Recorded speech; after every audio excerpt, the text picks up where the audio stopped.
Hello everyone, with the information for today.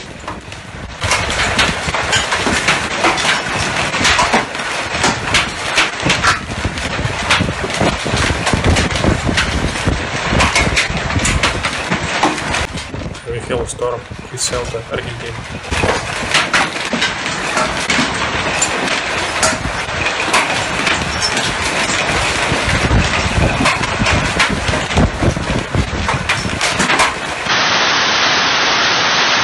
Some very large hailstones fell from the sky on cars and houses, destroying windshields and breaking three roofs. Among other things, there were problems with the power supply.